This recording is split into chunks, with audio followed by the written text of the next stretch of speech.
베들교회 성도 여러분 안녕하십니까? 그리고 세종누림교회 성도님도 안녕하십니까? 또 온라인으로 예배하는 우리 온라인 예배 성도님들도 오늘 주의 이름으로 은혜 받으시길 바랍니다. 감사합니다. 성경에 있는 내용이 복잡하고 많은 것 같으나 사실 따지고 보면 아주 간단한 거다. 그런데 왜 이렇게 길게 장장하게 많이 써놨느냐 하면은 시대에 따라서 또 사람에 따라서 받아들이는 태도가 다르기 때문에 반복해서 계속해서 같은 말씀을 하고 있는 겁니다. 한마디로 말하면은 서로 사랑하라 하는 계명이에요. 근데 우리 인간 종자들이 자기도 사랑 안 하고 가족도 사랑 안 하고 요즘에는 지 새끼도 버리고 가고 지 애미도 죽이고 막 이런 세상이 됐는데 하나님의 말씀 서로 사랑하는 사랑 안 하잖아요. 사랑할 사람도 없고 사랑받을 사람도 없고 이런 상황이 된단 말이에요. 그러다 보니까 하나님께서 자꾸 다른 선지자를 통해서 다른 말씀으로 말씀하신다는 겁니다. 그래서 본래 하나님이 천지를 창조하시고 사람을 만드실 때의 목적은 하나님과 사람과 더불어 교제하고 평화롭게 행복하게 기쁘고 감사하게 살게 만드신 거거든요. 그런데 인간이 하나님의 말을 안 듣고 자꾸 세상으로 눈 돌려가지고 결국 타락해서 망가진 거예요. 안 망가졌으면 사람은 병도 안 들고 늙지도 않고 죽지도 않는데 그게 망가진 겁니다. 가전제품도 새 거 사면은 얼마 안 가면 또 고장 나잖아요. 자동차도 그렇고. 그렇게 우리 인간이 망가져서 수명도 짧아지고 죽음에 이르게 된 겁니다. 그러니까 하나님께서는 그것을 다시 회복시키기 위하여 그리스도 예수를 보내셨고 예수를 믿으면은 우리가 거듭나서 새 사람이 되는 거예요. 그럼 하나님이 우리를 다시 믿음이 자라게 해주셔서 본래 하나님이 우리 인간을 창조한 대로 본래 모습으로 회복되게 해주셔서 망가지고 타락하고 더럽혀지고 쓸데없는 이 지구 공해로 찌들고 전쟁으로 찌들고 사람이 만들어 놓은 화학 무기로다가 망가진 이 지구도 그냥 쓸 수 없으니까 다 이거는 나중에 부셔버릴 거고 하나님이 새 하늘 새 땅 곧 우리가 말하는 천국을 하나님이 만드시고 그곳에서 우리를 오라고 초청해서 같이 살게 했다는 것이 주 목적이 되는 겁니다. 그래서 지난 동안에 설교 많이 들으셨죠? 뭐 몇십 년 들은 분도 계시고 그렇다면은 그것을 오늘 짧게 설교를 아무리 많이 들었더라도 오늘 제가 짧게 간추려 설명하는 내용을 들으시면은 그것이 좀 이해가 될 겁니다. 그래서 반복해서 듣고 나는 어떤 마음 자세를 가져야 되느냐. 하나님의 나를 도와주시옵소서.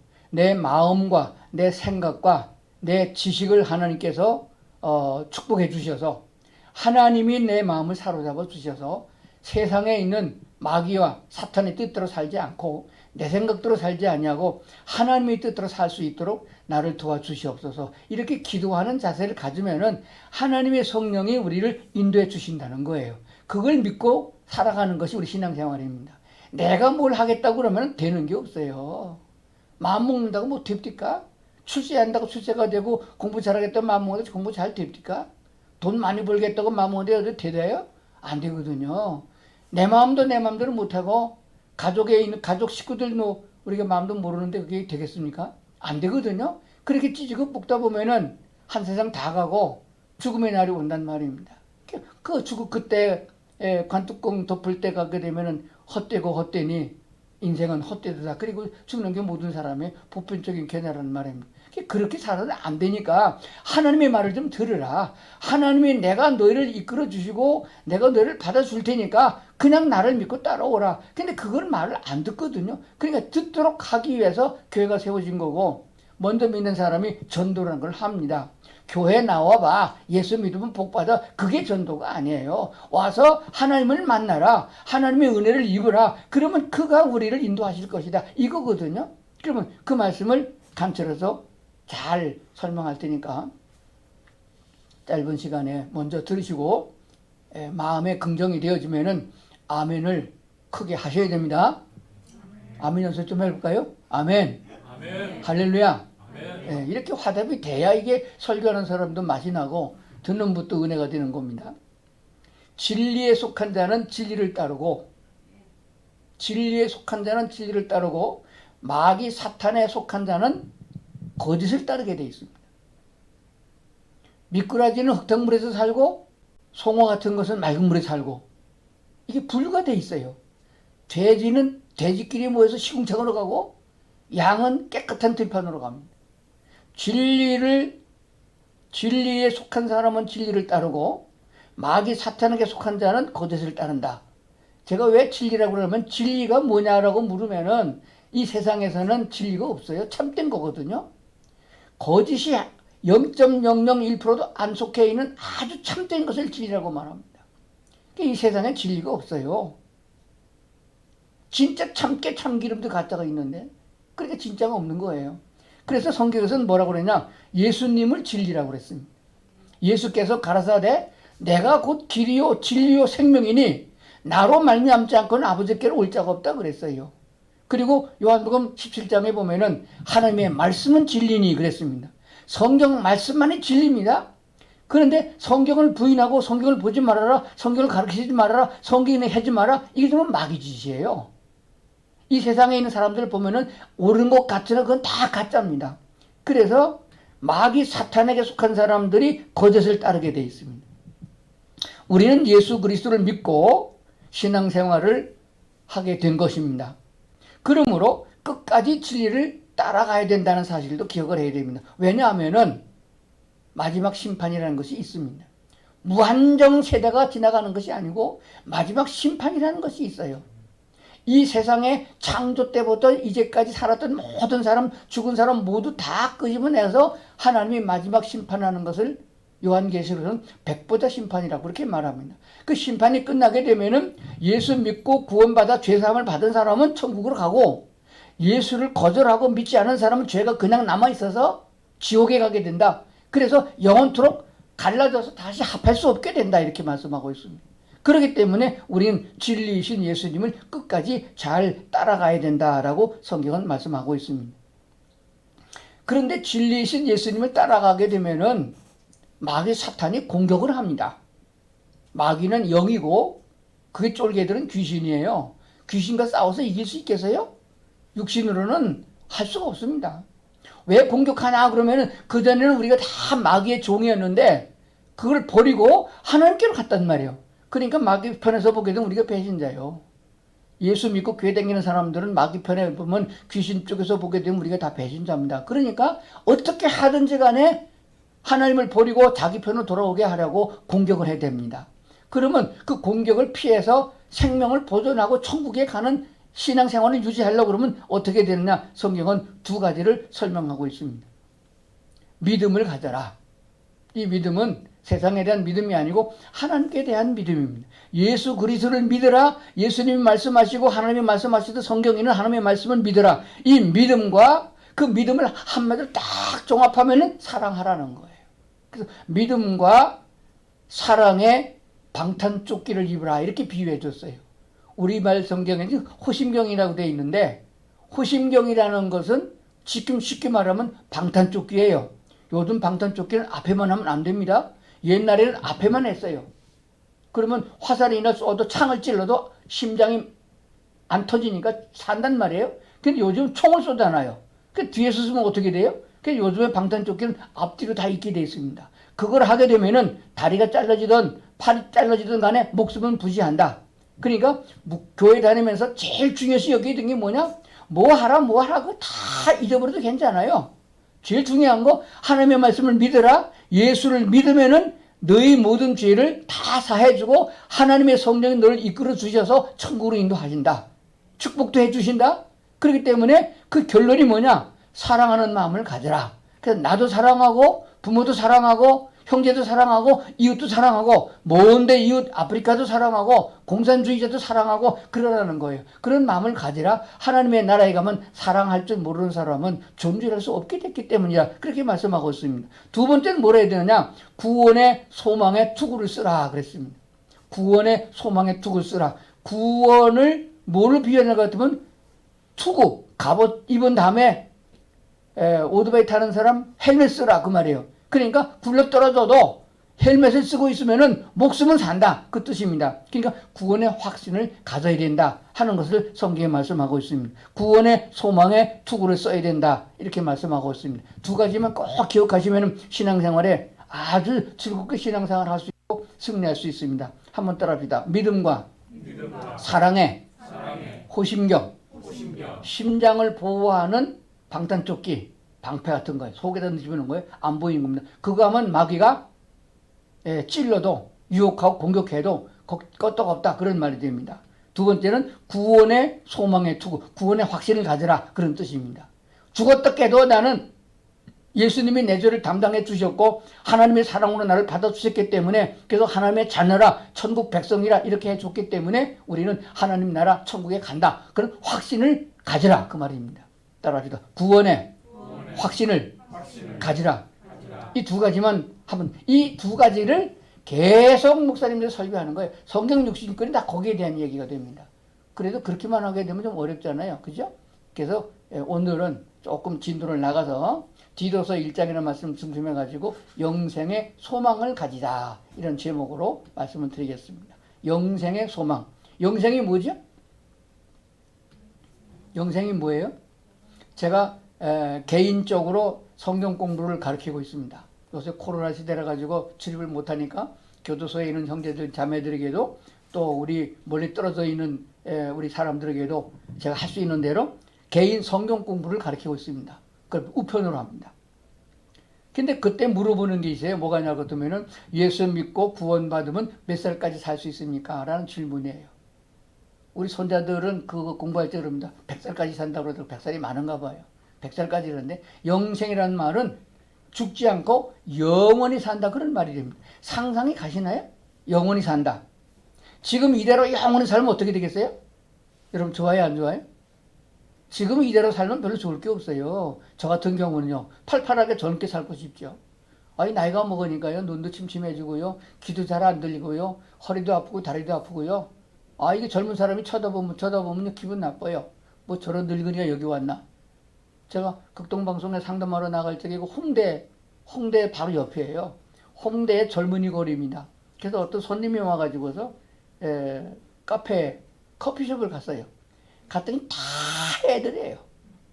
머리 신 사람 나 하나밖에 없어. 근데 다 쳐다봐. 뭐라고 하는가 봤더니 늙은이가 여기 왜 왔어? 그러는 것 같아. 그러니까 이런 늙은 상태에서 이렇게 오래 사는 거는 100살 산다도 별로 안 반갑고 200살 산다면 더 안 반갑고 이 더러운 세상에 이런 세상에 뭐라 살겠어요. 근데 우리가 영원히 사는 영생의 세계는 1000살도 아니고 10,000살도 아니고 억만 년도 아니고 영원히 사는 건데 늙지 않고 죽지 않고 병들지 않고 이 세상에 나쁜 거는 하나도 없고 좋은 건 다 있는 하나님의 나라. 그럼 이해가 갑니까? 여러분 창세기에서 말한 에덴 동산 그보다 수천 배나 더 좋은 아마 수억만 배나 더 좋은 천국을 하나님이 만드셨다는 거기로 우리를 초대해서 영원히 살겠다. 그래서 예수 믿는 거지. 뭐 쓸데없는 거 뭐 교회 가면 뭐 예수 믿으면 뭐 안수 기도하면 병 나고 뭐 예수 잘 믿으면 뭐 복 받고 뭐 복 받아봤자 지금 뭐 돈 벌어봤자 싸지는 거 지고 갈 거예요. 다 쓸데없는 거 아니겠습니까? 끝날에 가서 헛되고 헛되니 그 소리 할 건데 그런 거 아니에요. 하나님이 독생자 예수 하나님 본인 자신의 육신을 입고 땅에 오셔서 자기가 희생 제물이 되고 십자가에서 아픔의 고통을 겪으면서 죽으면서까지 우리를 구원해서 살려고 하는 것은 이 세상이 아니고 천국에서 영원히 살기라는 그런 목적으로 우리를 구원하신 거예요. 이 얼마나 소중하고 가치 있는 것입니까? 이거를 등한히 하고 이것을 가르치지 아니하고 쓸데없는 것을 교회가 가르치니까 교회가 이꾸라지가 됐고 그래가지고 이 문제가 된 거 아니겠어요? 여러분은 복받은 사람들이에요. 아멘도 안 하시네. 아니 오직 성령만 가르치는 이원열 목사님 있지 가끔 가다 와가지고 오직 진리이신 예수만 증거하는 이유진 목사 있지 이게 아무나 듣는 설교 아니에요.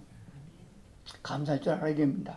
자 그래서 오늘은 디도서 1장에 보니까 뭐라고 되어 있느냐 하나님의 종이요 예수 그리스도의 사도에 있나 바울의 사도된 것은 하나님의 택하신 자들의 믿음과 경건함에 속한 진리의 지식과 영생의 소망을 위함이라. 바울이 온 인류의 역사에서 모든 목사님들보다 대빵 목사가 바울이에요. 사도 바울 사도입니다. 그분이 하나님께 택한 바 되어서 주의 종 되어서 애쓰고 있는 것은 뭐냐? 성도들 바로 택하신 자들의 믿음과 경건함에 속한 진리의 지식과 영생의 소망을 위한 것이다. 그거를 놓치지 말고 잃어버리지 않도록 자꾸 귀에 딱지가 않도록 잔소리하라 그 얘기입니다. 부모가 애들 글적에 공부하라 딱지가 않도록 얘기하죠. 그래도 애들 말을 안 듣죠. 지금 어른들 똑같아요. 예수 잘 믿어. 뭐로 잘 믿는 거예요? 교회 잘 나오고 11절 나달라고 뭐 새벽 기도하고 뭐 금식하고 그거 잘 믿는 거 아니에요. 그거 잘하는 건 바리새인들이에요. 바리새인들 얼마나 예수님께 야단 맞았습니까? 이 독사의 새끼들까지 하고 욕먹은 사람들이에요. 그러니까 그런 데 신경 쓰지 마시고 영생의 소망을 가지라. 그 누구 때문에? 내 공로가 아니고 예수님의 공로와 주님의 은혜로 우리가 받은 것이 이건 놓치지 말아라. 그러니까 어디 가서는 예수 믿는 걸 부끄러워하지 말고 내가 따라가는 예수를 부끄러워하지 말아라. 그분 때문에 내가 영생을 얻은 건데 그걸 놓치면 되겠느냐? 그래서 성찬식 할 때 감사하고 주님께서 주신 은혜 날마다 감사하고 기쁨을 살아라. 이런 얘기가 되는 것입니다. 자, 그러기 위해서는 우리가 뭘 가져야 되느냐? 이제 아까 복습한 건 빼놓고 오늘 설교하는 요지 두 가지로 설명드리겠습니다. 첫 번째는 신앙의 올바른 역사인식을 가져라 하는 말씀을 드리겠습니다. 뭘 가져라? 신앙의 올바른 역사인식을 가져라. 우리나라의 역사는 역사책에서 배웁니다. 하나님이 세상을 통치하는 역사책은 뭐라고 그러죠? 하나님이 세상을 통치하는 그 모든 역사를 기록한 책이 있습니다. 그 책은 뭐라고 그래? 구약성경입니다. 구약성경. 이 성경책을 교도에서는 그럽니다. 이스라엘 무협지라고 그럽니다. 전쟁에 대한 얘기예요. 구약의 열왕기 상하 역대상 다 전쟁 얘기입니다. 그래서 무협지라고 그래요.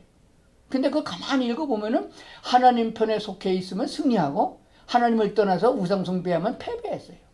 이 똑같은 역사가 신약성경에 기록하고 있습니다.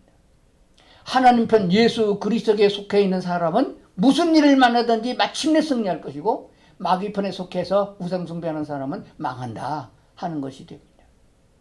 그럼 누구 편에 속해 있겠어요? 우리는 예수 편에 속해 있잖아요. 그게 잘한 거예요. 떠나지만 않으면 됩니다. 뭐를 잘했느냐, 도둑질 했느냐, 나쁜 짓 했느냐, 늦잠 자느냐, 공부 못했느냐 그런 거 따지는 하나님이 아니세요. 뭐 그럴 수 있지. 그거에 사람이니까. 우리가 보기에는 나은 놈이 있고 뛰는 놈이 있고 뭐 금수저 흙수저 그랬는데 하나님이 보시면요 우리 인간은 다 똑같은 죄인이요. 예를 들어 볼까요? 사람이 보는데 바퀴벌레 500마리 여기다 깔아놨어요. 그 중에서 이쁜 바퀴벌레 있어요? 나은 놈이 있고 잘난 놈이 있고 뭐 금 바퀴벌레, 흙 바퀴벌레 그렇게 구별합니까? 다 똑같은 바퀴벌레, 징그러운 바퀴벌레예요. 하나님이 보실 때는 인간이 똑같아요. 근데 뭘 너 잘났다 나 잘났다 그리고 사냐 그 얘기예요. 그러지 말고 그냥 사랑하면 살자. 사랑 받아주면 좋고 안 받아주면 그냥 마는 거지 뭐 어떡하겠어요. 그런 것입니다. 그래서 우리가 예수를 믿고 신앙생활을 하는데 올바른 역사인식을 가져야 되는데 그게 뭐냐? 근본은 구약서부터 다 하니까 어려운데 내가 예수님을 나의 구주로 받아들인 구원을 어떻게 받으느냐 이 시점부터 시작하자는 것이에요. 이거를 기억해야 되는데 어디서 와지냐? 우리나라의 역사인식부터 바로 갖는 한국 사람이 되겠다 하는 말씀을 드리는 것입니다. 그 1938년 일정시대입니다. 1938년 9월 9일 날짜가 참 좋아요. 9월 9일. 그때 일정시대 한 중간쯤 되거든요. 일정시대가 36년가량, 35년 한 6, 7개월 정도 되니까, 하여간 36년가량을 일본이 한국을 지배하고 있었습니다. 완전히 침탈해서 뺏은 거죠. 그랬는데, 1938년도 평양 산정현 교회, 아주 유명한 교회가 됩니다. 그 교회에서 전국에 있는 기독교 교회의 총대 대표자들이 모였습니다. 그때 모인 인원이 260명이라고 기록하고 있습니다. 그러니까 장로도 될 수 있고 목사도 될 수 있고 하여간 교회 대표자들을 한데 모였습니다. 그래서 거기서 무엇을 결의했나 그랬더니 신사참배를 결의를 했습니다. 신사참배는 뭐냐면은 일본의 조상 죽은 귀신을 모시는 사당입니다. 그쪽을 향하여 절을 해야 된다. 그것이 일본의 강요였습니다. 근데 교회에서는 하나님 외에는 아무도 절하면 안 된다, 섬기면 안 된다, 마음을 줘도 안 된다 하는 것이 계명이에요. 그런데 그들이 뭐라고 말했냐 하게 되면은 이거는 정치적인 요소요, 그리고 정부의 어떤 행사의 요식행위지 신앙과 관계 있는 건 아니다, 우상숭배는 아니다, 그렇게 설득을 해가지고서 신사참배가 우상숭배가 아니다라는 결의를 하게 된 겁니다. 그게 옳은 일이냐, 예수 믿는 그리스도인으로서 오직 하나님의 말씀만 따라야 된다는 확실한 신앙을 갖고 있는 사람이라면 그걸 따르면 안 되는 건데, 교회 대표자들이 가서, 전국에 있는 교단 대표자들이 가서 그걸 결의했단 말입니다. 그런데 왜 결의를 했냐? 죽이니까. 그 예배당에 쫙 돌려서 경찰이 무장하고 와가지고 총 들고서 회의하는 모습을 지킨 거예요. 그러니까 찬성하시는 분 예하시오 하니까 한쪽에서 모기 소리면 조금만 그러 예, 그러니까 사회보는 회장이 가하시면 예하시오 하니까 예가 나왔으니까 결의된 것을 믿고 방맹이 두진 거예요. 방맹이 두자마자 카나다 선교사 몇 분이 나와서 가지고 아니요 그랬어요. 경찰이 다 잡아 끌어내버린 거예요. 그러니 누가 감히 아니라고 하겠어요. 그게 통과된 거예요. 그러니까 교회에서는 그다음부터는 신사참배 앵하고 사이랑 부르면 동쪽을 향해서 절했단 말입니다. 제가 이 얘기를 왜 하냐 그러면은, 그로부터 딱 10년 후 1948년 9월 9일 똑같은 날짜예요. 9월 9일에 조선인민주의 인민공화국이 탄생하게 된 겁니다. 그날 딱 선포한 날이에요. 우리나라는 8월 15일 날 선포했고 북한은 좀 더 늦게 9월 9일 날. 그럼 왜 딱 10년 후에 9월 9일이냐 생각해 봐야 됩니다. 그뿐만 아닙니다. 평양 대부흥운동이 일어나가지고 교회 다니는 사람들이 생활 속에서도 모범을 보이고 회개를 해야 되는데 사람들이 사람에게 지은 죄는 회개하지 않는다. 그래서 평양 대부흥운동이 일어났을 때에 어떤 일이 났었느냐 하게 되면은 자기 죄를 다 자복하고 도둑질한 사람은 돌을 갖다 다 주고 때린 사람은 가서 미안하다고 말하고 이런 회개운동이 난 걸 말합니다. 그 회개운동을 통해서 한 해에 10만 명씩이나 교인들이 교회로 몰려온 거예요. 전도가 됐다 그런 말입니다. 그 교회가 무슨 교회 같으면은 모란봉 중턱에 있는 장대현 교회라는 교회인데, 지금 장대현 교회 자리에 교회를 다 헐어버리고 거기에 김일성 동상이 세워져 있습니다. 북한은 교회가 하나도 없습니다. 다 부셔버렸습니다. 그리고 다 죽였습니다. 기독교가 말살되고 말았습니다. 그러면 보면은 정치 체제 때문에 그랬느냐? 세상에서는 그렇게 말해요. 그런데 우리 신앙의 입장에서 보게 되면 아니에요. 중요한 교단 전체가, 교회 총대 대표들이 신사참배 결의한 그 죄과로부터 와진 재앙이다 라고 보는 견해가 맞다는 겁니다. 자, 그래서 그 다음에 지금 북한에서는 공산주의자들은 뭐라고 하냐, 기독교는 인민의 아편이다. 그래서 성경책만 들고서도 사형, 그리고 아버지 탄광에 예배 보는 걸 잡히면 그냥 처형하는 이런 국가가 됐습니다. 그것이 우리가 듣고 있는 얘기냐? 왜냐면 지금은 우리나라가 남북한에서 적대가 별로 없기 때문에 북한 방송도 들을 수 있고 북한 신문도 볼 수 있고 북한에서 발행한 책도 볼 수 있는 책이 여러 군데 있습니다. 그 중에 이런 책이 하나 있습니다. 김일성 그는 하나님, 이런 제목의 책이 있습니다. 보신 적 있어요? 김일성 그는, 북한 말로는 그이는 하나님이다 그런 말입니다. 거기에 보면은 다른 건 다 생략하고 하나만 소개해 보겠습니다. 우리가 믿고 있는, 그래서 신앙 고백하고 있는 사도신경 신앙 고백이 있죠. 신앙 고백을 바꿔서 김일성은 하나님이다 그 책에 써 있습니다. 뭐라고 써 있냐 한번 읽어보겠습니다. 전능하사 당과 인민을 영도하시는 김일성 수석을 내가 믿사오며 그 외아들 김일성 동지를 내가 믿사오니 이는 공산당으로 잉태하사 미제국주의자들에게 박해를 받으시고 저리로서 인민을 해방하러 오시리라. 이렇게 고친 거예요. 그 쭉 나머지 다 그런 거예요. 이해가 갑니까? 그러면은 한마디로 말하자면 결국은 뭡니까? 공산주의를 왜 우리가 반대하느냐, 공산사회주의를 왜 반대하느냐 하게 되면 그들은 첫째로 하나님을 부인합니다. 우리 기독교가 믿는 하나님은 그냥 하나님이란 단어는 신이란 말이에요. 귀신도 신이고 잡신도 신이고 신입니다. 그런 신약이기 때문에 똑같이 취급해버린단 말이에요. 이스라엘의 하나님, 우리가 믿는 하나님은 여호와 하나님이십니다. 그래서 가능한 대로 습관할 적에 하나님이라는 단어를 쓸 적에 여호와 하나님이라고 해야 됩니다. 그냥 하나님이라 그러면 우리는 인정하지만은 다른 사람은 말하기는 귀신 하나님도 똑같아 그렇게 생각하는 거예요.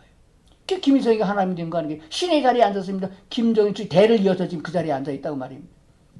그래서 그들은 하나님 여호와 하나님을 부인한다. 두 번째는 자유를 억압한다는 것입니다. 성경의 가장 큰 골자는 사랑입니다. 사랑은 어디서 와지느냐? 강압으로 사랑이 되지 않습니다. 돈 주고 사서 사랑되는 게 아니에요. 사랑은 자율적이어야 됩니다. 가장 큰 사랑은 자유에서 와집니다. 완전한 사랑입니다. 하나님을 배신할 수 있는 자유까지 허락하신 하나님이 그 이유가 거기에 있는 거예요. 그런데 공산 사회주의는 자유를 억압한다. 그래서 자유롭게 하지 않게 되면 망하게 되어 있습니다. 시장 자유경제도 자유롭게 놔둬야 되는 것이고 코로나도 자유롭게 놔둬야 되고 이거 없어집니까? 안 없습니다. 제가 코로나 시작할 때 예언해서 글을 올렸어요. 이거 안 없어진다. 근본은 뭐냐? 신사참배가 근본이 됐던 것처럼 한국 교회가 복음이 없어지고 예수 그리스도가 없어지고 인간적으로 조직을 해가지고 만들어놓은 종교가 됐기 때문이라는 사실을 회개해야 되는데 이건 안 한다는 거예요. 그러니까 의도 맞는 거죠. 마지막에 어떻게 하느냐? 하나님이 뭐라고 말씀하세요? 그러면 이스라엘 백성들이 이스라엘을 두 나라가 나눴죠. 이스라엘과 유다로. 이스라엘은 아수리에 멸망하고 100여 년 후에 유다가 망했습니다. 망하고 그때 독립운동하고 돌아왔느냐? 아닙니다. 하나님이 돌아오게 해주신 거예요. 바빌론의 왕의 마음을 감동해서 그들을 보냈고 이스라엘 백성들이 포로 거기 유대민들이 포로 잡혀가서 70년 살면서 그 사람 거기서 아들 딸 낳고 살아가지고 거기 정들고 거기다 기업을 얻어가지고 살기 좋은 땅이 됐고 이 고국 유대 땅은 황폐한 땅이 돼버렸어요. 거기 누가 가려고 그래서 갈 마음이 없어요. 거기 가면 맨몸으로 가가지고 다시 성전 재건하고 집 짓고 이러고 죽도록 이다가 재건하다 말 텐데 거기 가겠습니까? 근데 하나님이 갈 마음을 주셨어요. 그래서 하나님이 거기 고향으로 돌아갈 마음을 얻은 사람들이 돌아가가지고 예루살렘 성전을 재건하고 나라를 세우고 지금 이제까지 왔단 말입니다. 그러니까 하나님이 그런 마음을 주셔서 정의롭게 일하는 겁니다. 아무나 정치하는 게 아니고 아무나 왕하는 거 아닙니다. 하나님이 하도록 하시는 거예요. 지금 대통령 죽이려면 살리려면 하는데 하나님이 세우셨어요. 그 인정해야 됩니다. 누구 때문에? 원인은 교회 때문이에요. 이거 인정해야 되는 것입니다. 자, 그렇다면은 왜 우리나라가 일제 치하에서부터 해방되느냐? 물론 독립운동도 했고 뭐 기도도 했지만 그게 주원인이 된 건 아닙니다. 그거 힘 가지고는 일본을 이길 수가 없었어요. 세계를 제패해 나가는 대국의 일본이었는데 그걸 감당이 있겠습니까? 하나님의 역사에 따라 예비되었고 준비했던 미국의 원자탄을 사용함으로 인해서 한 방, 두 방 딱 떨어지고는 두 손 들고 항복하지 않았습니까? 그때 우리나라는 어떤 정치체제였느냐? 남북한이 다 교류가 되어지고 북쪽은 소련에 의해서 공산사회주의가 물들어 있었고 남쪽엔 그래도 잘 모르는 아주 미개한 한국 사람들이었음을 우리는 알게 됩니다. 그건 뭘 알게 되느냐 하는 것입니다. 1945년 8월 15일에 해방이 됐잖아요. 그리고 48년에 가서 국회를 만들고 그리고 한국 정부가 수립된 거예요. 그때는 해외에 나가서 독립운동을 하고 있는 즉 북한도라는 저 만주 쪽에서 우리 임시정부가 되고 김구 선생이나 이승만 같은 사람이 임시정부를 만들어 독립을 한 때입니다. 그런데 해방이 돼버렸어요. 해방이 되니까 거기서 한국 쪽으로 들어오는 데까지 시간이 많이 걸렸단 말입니다. 한국 땅에 그들이 들어오기 전에 이미 일본 군인들이 자기 본국에서는 항복을 했지만은 한국에 남아있는 군인들은 아직도 일본 군으로 무장한 군인들이 한국을 괴롭히고 있는 그런 상황입니다. 그래서 오키나와에 있던 미군들이 한국에 들어온 이유가 뭐냐면 일본 군대를 내쫓고 무장하고 한국 사람을 괴롭히지 못하고 겁탈 못하게 내쫓기 위해서 미군이 들어왔단 말입니다. 그런 상황이에요. 그때 이승만하고 김구 선생 그 무리들이 한국 땅에 들어왔더니 이미 한국에는 누가 정치적인 조직을 갖고 있었느냐? 박헌영이라는 사람 들어보셨죠? 박헌영이라는 사람이 남로당을 만들어 조직을 했는데 그게 공산사회주의예요. 아주 소련에 가서 공부하고서 장학금 받고 공부하면서 그 물들어가고 와갖고는 그 조직을 해가지고 온 국민을 다 그때는 우리 한국 사람들이 글을 몰라요. 그래도 민주국가로 형성되어져 있는 미국이 영국의 청교도들을 위해서 세워진 나라가 아니겠습니까? 그들에 의해서 한국에서 설문조사를 했습니다. 앞으로 한국이 독립적으로 독립국가가 될 터인데 우리나라 미국처럼 민주주의를 자유민주주의 할 것을 원하느냐 공산사회주의를 하길 원하느냐 설문을 조사했는데 기록이 그렇게 되면은 퍼센트가 얼마나 78%가 공산사회주의가 좋겠다고 찬성을 한 거예요. 그러면 어떻게 민주주의를 지향하는 미군이 총칼을 앞대고서 민주주의 해 그렇게 못하잖아요. 그러면 민주주의가 아니잖아요. 그래서 미군이 그러면 너희들 마음대로 해라. 우린 철수한다. 그러니까 미군이 철수해버리죠. 그런 상황에서 선거를 했습니다. 민주주의 방식에 의해서 이승만과 독립운동한 사람들에 의해서 선거를 하고. 그럼 어떻게 해요? 국민들 설문조사 미군은 그 설문조사한 것을 갖다가 조작하지 않습니다. 이는 사실 그대로인 거예요. 인민사회주의 공산주의 하겠다는 사람 78% 난 걸 다 공개했습니다. 그러니까 그 상태에서 선거운동을 하게 되면 어떻게 되겠어요? 이승만이 낙동강 오리달 떨어져 버려요. 누가 되겠습니까? 김일성이가 되든지 아니면은 당들이 될 거 아니겠어요. 그런데 어떻게 해서 이승만 정권을 잡게 되느냐 하는 것이에요. 이건 100% 하나님의 간섭과 하나님의 은혜가 아니면 불가능하다는 것을 알게 되었습니다. 왜 그런가 하게 되면은 그래도 조직은 있어서 그런 선거가 나왔다 할수록 선거를 하게 되면은 선거 자금이 있어야 됩니다. 그래도 이승만 하는 사람들은 그래도 임시정부 때부터 정치 자금을 받아가지고 돈도 있고 친일파에 속해 있는 사람들도 자기가 살기 위해서는 정치 자금을 갖다 댔단 말입니다. 그래서 돈이 있는데 박헌영이는 돈이 없단 말입니다. 그래서 그들이 어떻게 해나갔다면은 위조 지폐를 찍은 거예요. 위조 지폐를 찍어갖고 그걸 사용하다가 그게 미군에 의해서 들통나가지고 그래가지고 북한으로 쫓고 도망가고 조직들은 다 와야 되고 말았습니다. 그래서 선거해가지고 이승만 정권이 정권을 잡게 됐습니다. 그래서 첫 번째로 그 재헌국회라고 그러죠. 그 재헌국회는 48년 5월에 형성된 겁니다. 국회는 그때는 직접 선거가 아니고 간접 선거거든요. 그래서 국회는 됐는데 재헌국회가 처음에 시작될 때에 이승만 대통령이 임시의장으로 선출돼가지고 회의를 진행하게 된 겁니다. 여러분 아시는 대로 그때 이승만 장로가 강당에 딱 서가지고 하나님의 축복과 은혜로 말미암아 이 나라가 독립국가로 탄생되는 기로에 섰습니다. 이제 여러분들은 하나님이 보내셔서 이렇게 이 나라가 형성된 걸 이 시점에서 국회를 시작하게 됐습니다. 그러므로 하나님께 감사 기도를 하고서 회의를 시작하겠습니다. 그럼 반대라는 하나도 없었어요. 그러니까 그러면은 여기에 국회의원 당선되는 사람 중에서 목사님이 계시는 줄 아는데 그분이 나오셔서 기도하겠습니다. 근데 종로구에서 당선됐던 이윤영이라는 국회의원이 있는데 그분이 현직 목사였습니다. 목사로서 국회의원 당선된 거예요. 그분이 나가가지고 하나님 앞에 장장 하나님께 감사 기도를 드리는데 그 기도 전문 한 자도 안 빠져 그대로 다 지금 국회회의록에 기록되고 있다는 사실을 보게 됩니다. 제가 이 얘기를 하면 우리나라가 대한민국이 건설된 건 미국이 건설된 거는 기독교의 독실한 신앙을 가진 예수 그리스도의 보혈 피로 말미암아 형성된 그들이 죽음을 각오하고 태평양을 건너서 미국을 건설하지 않았습니까? 우리나라가 민주국가로 독립국가로 세워지게 된 그 시점이 뭐냐면 기도로 시작한 나라라는 거예요. 기도로 시작하고 그래서 아주 신앙이 돈독한 이승만 장로에 의해서 나라가 평정되기 시작된 것이 바로 대한민국이다. 그렇다면 이것을 버리고서 우리가 나라가 부강하게 됐다 할지라도 어떤 결과를 오겠냐는 건 자명한 사실이다 하는 것을 알게 되어집니다. 여호와 하나님을 부인하고 자유를 억압하는 정책 이것을 써가지고 있는 자의 것을 뺏어서 가난하게 나눠주겠다. 다 같이 잘 먹고 잘 살겠다. 이 공산사회주의가 성공하겠느냐. 부유한 나라가 되겠느냐. 이건 70년 지난 다음에 지금 북한과 남한을 비교하면 똑같은 사실입니다. 그때가 북한이 남한보다 3배나 잘 살았어요. 경제 소득이 좋았습니다. 자원이 많았고, 그리고 모든 좋은 공장은 일본 정치 때 북한에서 세웠어요. 총을 만드는, 그 대포를 만드는 공장도 북한에서 세웠고, 그냥 도망갔거든요. 그러니까 북한은 총을 그냥 만들 수 있는 그런 시설을 다 가지고 있었다. 그런 얘기가 됩니다. 그런데 어떻게 됐어요? 미군이, 그 투표 끝난 다음 미군이 철수한 다음에, 그 다음 해도 아니요. 거의 한 9개월 후에 1950년 6월 25일 날, 소련제 탱크를 앞세우고서 미국을 쳐들어왔습니까? 그거 얘기 다 하면 시간 다 가요. 벌써 끝날 시간 됐는데. 그러니까 얘기를 좀 하느냐? 그러면 뭐예요? 그것도 우리 자력으로는 소생할 길이 없어요. 국방부 장관 얘기하면 분통이 터서 얘기를 못 한다니까. 그때 국방부 장관.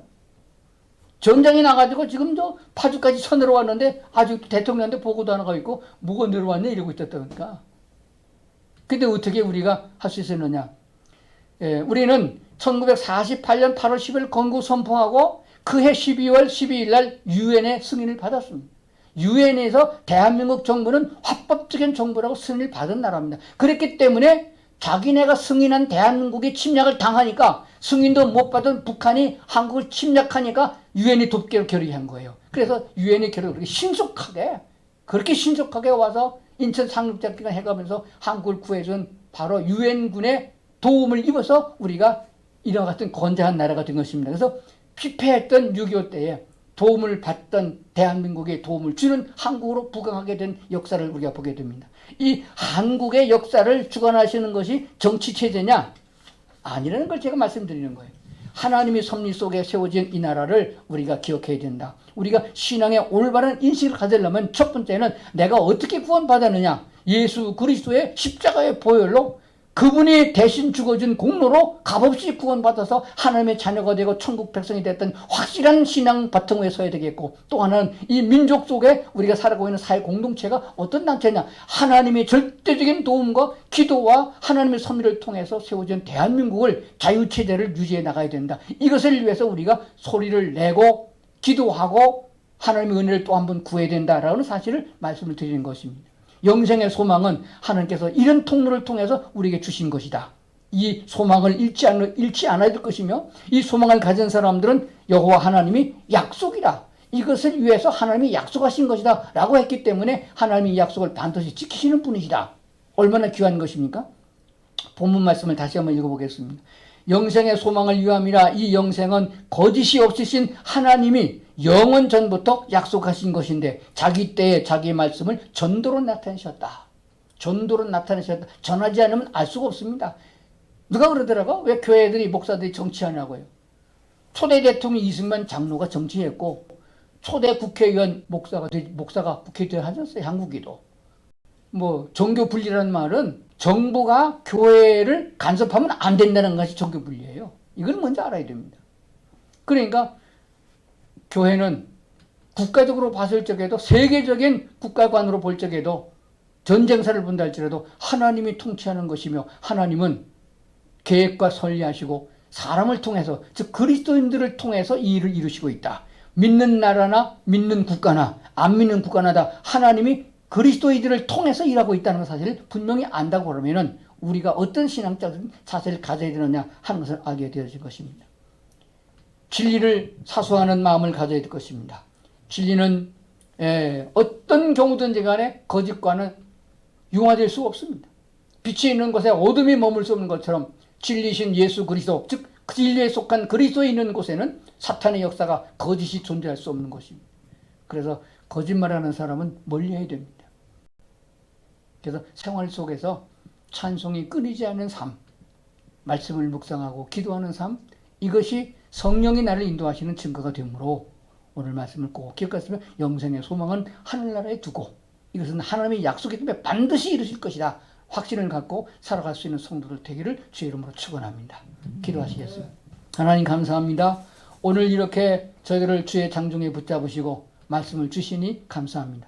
주께서 계획하셨고 섭리하셨고 인도하심을 믿습니다. 주께서 약속하신 하나님의 나라, 그 소망을 붙잡고 구원의 확신을 가지고 하나님을 기쁘시게 하는, 사랑받고 사랑할 줄 아는 성도들로 살아갈 수 있는 저희들 삼아주시고 인도해 주시옵소서. 예수님 이름으로 기도드리옵나이다. 아멘.